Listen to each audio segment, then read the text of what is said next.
حضرت نے جو بدعت کی تعریف فرمائی ہے، فرمایا کہ جو چیز رسول اللہ کی ظاہری حیات میں نہ ہو بعد میں ایجاد کی جائے وہ بدعت ہے۔ ان سے پوچھنا جب ہم سلام قیام میلاد کریں تو یہ کہے بدعت؟ اب ان سے آپ پوچھئے کہ تمہارے باپ دادا رسول اللہ کے زمانے میں پیدا ہو گئے تھے؟ نہیں ہوئے پیدا، تو ان کا پیدا ہونا یہ کیا ہوا؟ ہم جب میلاد کرتے ہیں تو نادان کہتا ہے بدعت۔ تیرا باپ بھی رسول اللہ کی ظاہری حیات میں پیدا نہیں ہوا تھا، تیرا دادا بھی رسول اللہ کے زمانے میں پیدا نہیں ہوا تھا، تو تیرا پیدا ہونا یہ کیا ہوا؟ یہ بھی تو بدعت ہے۔ اے لوگوں، بدعت کی 5 قسمیں ہیں، صرف 2 قسمیں بیان کرنا چاہتا ہوں۔ ایجاد کیا برا طریقہ تو اس کا ایجاد کرنے والا گناہ پائے گا اور اس کا عمل کرنے والا بھی گناہ پائے گا، اور ایجاد کیا اچھا طریقہ تو اس کا ایجاد کرنے والا ثواب پائے گا اور اس کا عمل کرنے والا بھی ثواب پائے گا۔ یہ بدعت کی تعریف ہے۔ کیا صحابہ نے ایسا کیا؟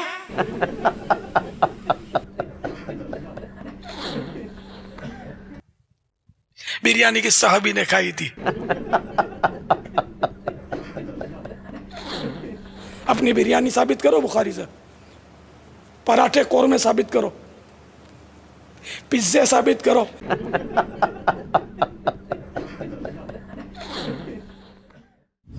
علی بھائی بریلوی حضرات بدعت کرتے ہیں لیکن جب کچھ کہتے ہیں تو بدعت حسنہ کہتے ہیں۔ اس میں میری ویڈیو ریکارڈ ہے کہ بدعت حسنہ ویسے اب کہنا چھوڑ گئے ہیں۔ ان کے پاس معنی پتا کیا تھا کہ یار کام تو نیکی کا کر رہے ہیں نا، آپ کو کیا مسئلہ ہے؟ ہم کہتے تھے نا یار یہ قبر پہ اذان کیوں دیتے ہو؟ کہتے ہیں یہ اذان دینا گناہ کا کام ہے۔ تسی کہنا ہاں یار ان کے جواب دے گی انہوں نے۔ تو اسی طرح شریعت نے اذان قبر کا منع نہیں کیا تو جائز ہو گیا۔ جواب ہم دیتے ہیں آپ کو۔ ان کو کہیں یہ آپ جنازے کی اور عید کی اذان کیوں نہیں دیتے؟ وہ کہتے ہیں نہیں نبی علیہ السلام نے نہیں دی، تو کیا یہ گناہ کا کام تھا جو اللہ کے نبی نے نہیں کیا؟ کہیں گے نہیں، بس آپ نے تعلیم نہیں فرمایا، تو یہ قبر پہ اذان کہاں تعلیم فرمائی ہے؟ پھر وہ کہیں گے ہیں او کرن گے ہیں ان کو دیو نا اذان، اور تو ساڑھے لی ڈیفینیشن مان لی ہے۔ سر حضور نے منع فرما دیا، صحیح مسلم میں حدیث ہے 2005 نمبر، اور یہ حدیث کے راوی ہیں امام جعفر، اور انہوں نے روایت کی ہے امام باقر سے، اور امام باقر نے روایت کیا ہے جابر بن عبداللہ سے کہ نبی علیہ السلام جب کبھی بھی جمعے یا عید یا کسی اور موقع پر تقریر کرتے تو آپ کی آنکھیں سرخ ہو جاتی، آواز بلند ہو جاتی، جیسے کوئی جرنیل اپنی فوج کو تیار کر رہا ہو، اور آپ فرماتے کہ میں اور قیامت اس طرح ساتھ بھیجے گئے ہیں جیسے یہ 2 انگلیاں، اور پھر آپ کہتے اما بعد فإن خیر الحدیث کتاب اللہ وخیر الہدی ہدی محمد صلی اللہ علیہ وآلہ وسلم وشر الامور محدثاتها وکل محدثۃ بدعہ وکل بدعۃ ضلالہ وکل ضلالۃ فی النار۔ کچھ الفاظ جامعہ ترمذی میں ہیں، کچھ سنن نسائی میں۔ آگاہ ہو جاؤ، سب سے بہترین کلام اللہ کی کتاب ہے، سب سے ہدایت یافتہ راستہ محمد صلی اللہ علیہ وآلہ وسلم کا ہے، اور سب سے بدترین کام وہ ہیں جو دین میں خود داخل کر دیے جائیں، اور وہ تمام کام گمراہیاں ہیں، اور تمام گمراہیاں دوزخ میں لے جانے والی ہیں۔ تو حضور نے منع ہی کر دیا نا کہ محمد صلی اللہ علیہ وآلہ وسلم کا طریقہ بہترین طریقہ ہوگا، اور بدترین کام وہ ہیں جو دین میں داخل کر دیے جائیں خود سے۔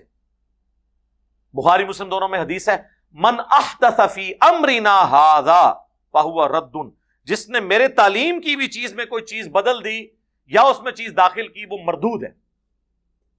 تو فوراً آپ کو مثالیں دیں گے کہ جی یہ جو آپ نے لائٹیں لگائی ہوئی ہیں، ہم ان بتیوں اور بلبوں کی روشنی میں بیٹھے ہوئے ہیں، ان دنوں پنکھے بھی نہیں تھے، اب پنکھے کجا اے سی کا سلسلہ ہے، اے سی کا ڈبہ بھی اب پرانی چیز ہو گئی، اب تو سینٹرل اے سی کا نظام چل پڑا ہے، پوری عمارتیں فل ایئر کنڈیشنڈ ہوتی ہیں۔ پہلے گھوڑے اور اونٹوں کی سواریاں تھیں، اب جناب وہ ہوائی جہاز فضاؤں میں اڑتے ہیں۔ تو صحابہ کرام علیہم رضوان کے دور میں چراغ تھا، تو پھر آپ بتیوں کی روشنی میں نہ بیٹھا گئے۔ ان لائٹوں کا دین سے کیا تعلق ہے میرے بھائی؟ ہوائی جہاز میں حج کرنے کا دین سے کیا تعلق ہے؟ یہ دین کو سپورٹیو کام ہے، ڈائریکٹ دین نہیں ہے. ڈائریکٹ دین اس وقت ہوں گے جب آپ کہیں گے جو ہوائی جہاز پہ جائے گا اس کا حج ہوگا، جو نہیں جائے گا اس کا نہیں ہوگا. آپ بے شک گدھے پہ جائیں، آپ بے شک پیدل جائیں، یہ دین کو سپورٹیو چیز ہے.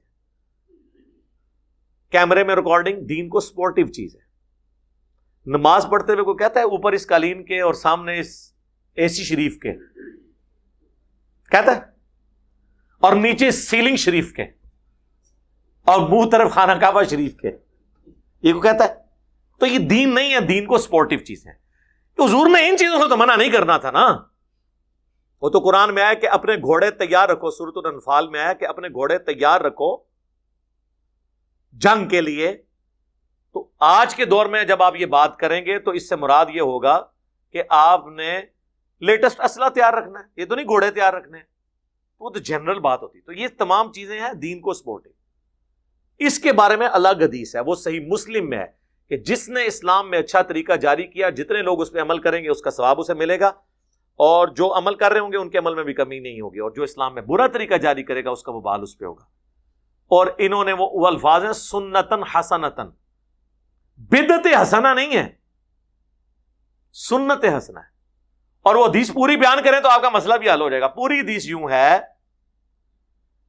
کہ نبی الاسلام نے کچھ نیو مسلم آئے جن کے چہرے پر بھی غربت کے آثار تھے. نبی الاسلام نے مسجد میں ممبر لگوا کے خطبہ دیا.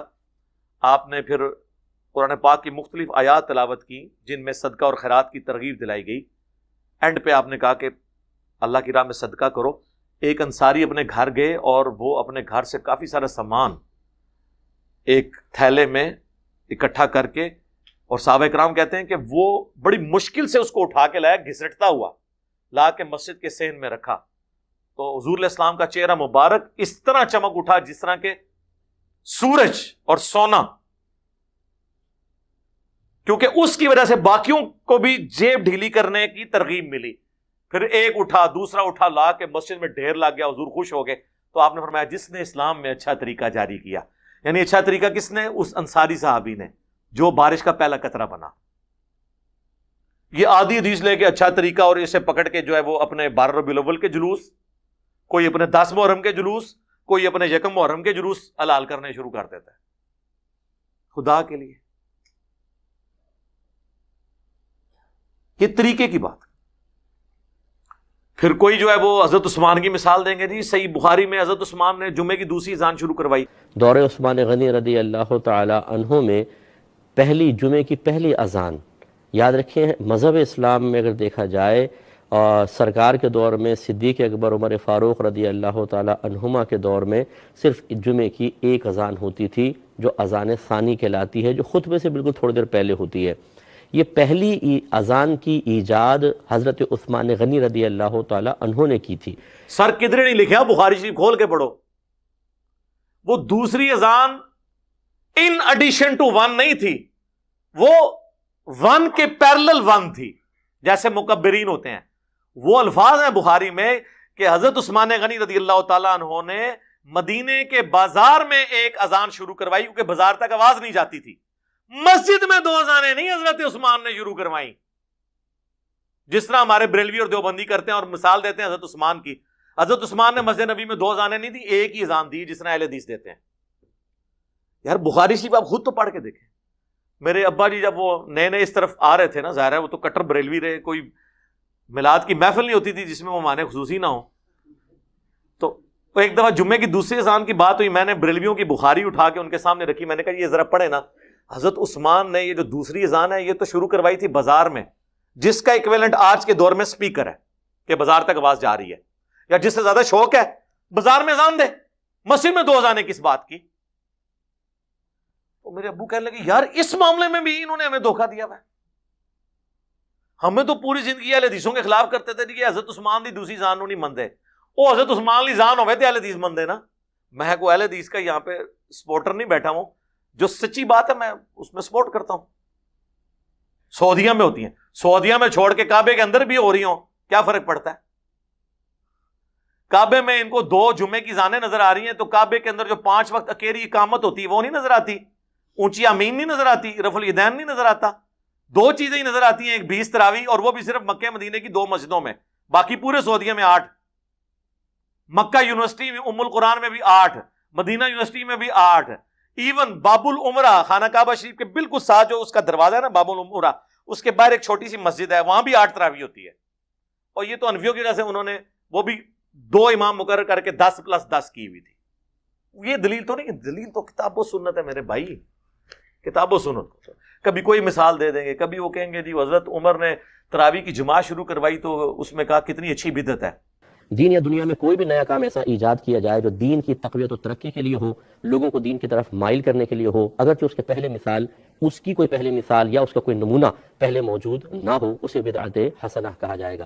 جیسے حضرت عمر فاروق رضی اللہ تعالیٰ عنہ نے اپنے دور میں تراویح با جماعت قائم کرنے کا اہتمام فرمایا، اور آپ نے اس کی جماعت کو دیکھ کر یہ جملہ ارشاد فرمایا کہ نعمت البدعۃ ہذہ، یہ کیا ہی اچھی بدعت ہے. حضرت عمر نے کون سی بدعت کی تھی اس میں؟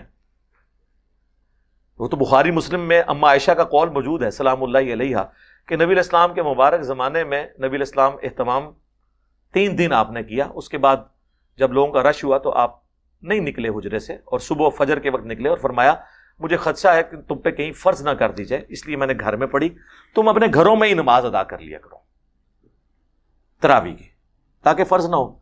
اما عائشہ کہتی ہیں حضرت ابوبکر نے بھی یہ کام نہیں کیا، جو مسجد میں پڑھنا چاہتے تھے ٹولیوں کی شکل میں پڑھ لیتے تھے، جو گھر پڑھنا چاہتے تھے پڑھ لیتے تھے. پھر حضرت عمر کے بھی شروع کے سال اسی طرح گزرے. پھر حضرت عمر ایک دن مسجد میں آئے تو دیکھا کوئی ٹولیوں کی شکل میں یہاں جماعت کرا رہا ہے، کوئی یہاں پہ کرا رہا ہے، کوئی وہاں پہ کرا رہا ہے. تو بخاری کے الفاظ ہیں، انہوں نے کہا میں کیا یہ اچھا ہو کہ انہیں ایک امام کے پیچھے جمع کر دوں. تو حضرت تمیم داری اور ابی ابن کعب کی ڈیوٹی لگائی کہ تم دونوں ان کو پڑھایا کرو تاکہ ایک امام کے پیچھے پڑھیں. اور الموطا امام مالک میں گولڈن چین سے موجود ہے، انہیں حکم دیا کہ 11 رکعتیں پڑھیں، 3 وتر اور 8 تراویح، گولڈن چین سے. تو اور حضرت عمر وہاں دوسرے دن آئے، جب یہ منظر دیکھا کہا نعم البدعۃ ہذہ، یہ کتنی اچھی بدعت ہے. اب وہ کہتے ہیں نہیں اس کا مطلب ہے آپ اب جو مرضی کریں. پہلی بات ہے خلفائے راشدین کی تو سنت کی پیروی کا ہمیں حکم ہے، علیکم بسنتی وسنت الخلفاء الراشدین المہدیین. خلفائے راشدین کا وہ کام جس پہ صحابہ کا اعتراض نہ ہو وہ بدعت ہے ہی نہیں، وہ سنت ہے.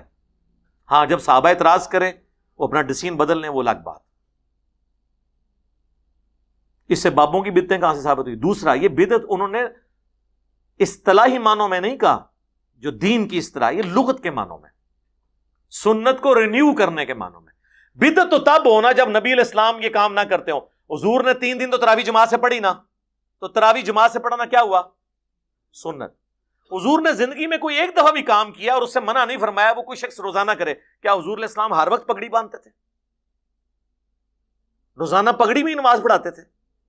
لیکن الیاس قادری صاحب کو میں نے 40 سالوں میں بغیر پگڑی کے نہیں کبھی دیکھا. تو اب ہم یہ کہیں گے یہ بدعت کر رہے ہیں؟ نہیں، ٹھیک ہے، وہ چاہتے ہیں ہم روزانہ کریں، ٹوپی نہیں وہ پہننا چاہتے، ان کی مرضی ہے. لیکن ونس جب 3 دن حضور نے پڑھی تو حضرت عمر نے کوئی نیا کام نہیں کیا. حضور علیہ السلام بھی ایک امام تھے، آپ کے پیچھے لوگ مقتدی نماز پڑھتے تھے. حضرت عمر نے بھی دوبارہ ایک امام پہ متفق کیا بجائے ٹولیوں کی شکل میں. وہ ٹولیوں کی شکل میں کرتے تھے، کوئی ایک حافظ 10 بندے لے کے کھڑا ہو گیا اپنا ایک قرات. ظاہر ہے ہر بندہ ایک طرح کا تو نہیں نا، کہ کچھ لوگ کہتے ہوں گے ہم نے روزانہ کا اتنی صورتیں پڑھنی ہے، کوئی کہے گا اتنی پڑھنی ہے، تو ہر بندے کا اپنا ہے. اس طریقے سے اس سے وہ بدعت ثابت کر رہے ہوتے ہیں. تو اس طریقے سے بدعت ثابت نہیں ہوتی، بدعت حسنہ اور وہ یہ کہانی ہے صرف ان کی.